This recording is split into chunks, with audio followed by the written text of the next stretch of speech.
Camp. Summer wouldn't be as fun without it. Annually, friends reunite and just have a good old time.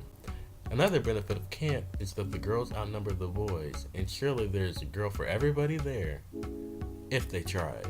At the camp that I go to, we have this thing called an ice cream social, which is a date that's not really a date, but it could lead up to dating, you know what I'm saying? Anyways, I was surfing the gram to see if anyone really stood out to me.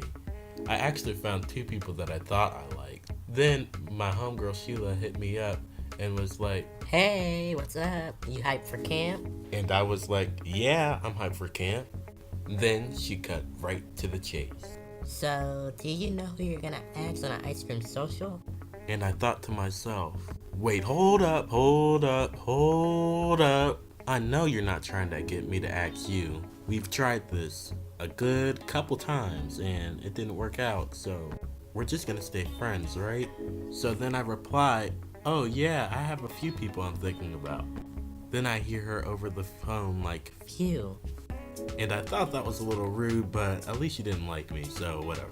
I told Sheila the two girls that I liked, but then I realized that they were like the best of friends, so I only got one shot with one of them. So I thought for a second, then I narrowed it down to the option that I thought I had a better chance with. Then Sheila was like, Do you want me to see if they, actually like you? Because we're like best of friends too. and I promise you, all these girls know each other. But anyway, I was like, yes, of course, but don't make it too obvious. So Sheila texted the girl, and the girl was like, hey, cute, and I'll go with the vibe is right. And Sheila texted me back like, It's a go. so. Okay, sorry about that.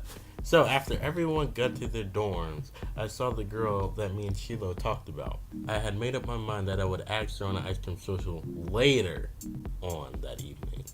But then Sheila came up to me like, So, did you ask her? and I was like, no. She was like, Go talk to her, dummy. then I said, I will, just not right now. I have a way I want to do this. But then she was like, Do you want me to bring her to you? You know what? I'll bring her to you. and I was like, no, no, no, no, no, no, no, no, no. But it was a lost cause. So Sheila comes back like, She wants you to come to her. and I thought, see what happens when you don't listen, but it didn't matter what I thought. So I sighed and threw my plans out the window because at this point, I'd look like a scrub either way it went. So I introduced myself to this girl we'll call Tay Tay, and we have a nice conversation, but I failed to ask. So later that night after service, oh wait, you're probably thinking why there was service. I forgot to mention it was church camp. So later that night after service, I went to ask her, but she was gone, out of sight and out of mind. I wonder where she went. Doesn't matter. The next night, the tabernacle was hot, and by the end of that service, I was about to pass out. I got my food and drink and sat down, and I found Tay Tay and her squad, so I sat down with them and tried to act cool, but I was so out of it. I tried to eat my curly fries, but I kept missing my mouth, and when I finally got one in my mouth, I could barely chew it. Like, come on, I'm pretty sure I had a migraine or something. I put my head down for a little bit, thinking about how bad this was going. Then I finally mustered the strength to ask her on an ice cream social, and she actually said yes. So I was like, okay then, see you tomorrow, then got up out of that joint.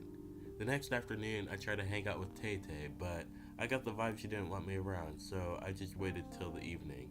We met up and got in line for ice cream, and I reached into my pocket and realized my wallet wasn't there. I told her I'll be right back, and I tell you, I did not run. I zoomed back to the tabernacle. And I was there for a little bit. Then I realized my wallet was in my suit coat pocket the whole time. So I come back and calm down. It's then I realize how tall she is. She's really out here wearing heels, making me look like a toadstool. So we sit and eat ice cream, but we barely talked. She talked to everyone except me. Like, what?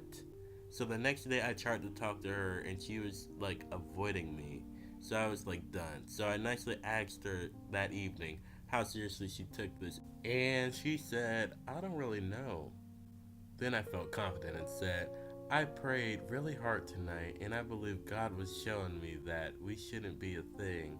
And she's like, okay, I understand, and ran off back to her squad. And I wasn't going to end camp on a bad note, so I found Crystal, the girl I took on an ice cream social my first year of junior high camp, and it was nostalgic. And I left camp with her number. Unfortunately, Sheila let me know that she didn't actually want to date or anything, so I pretty much wasted my money and time. And I just racked up my sad hours.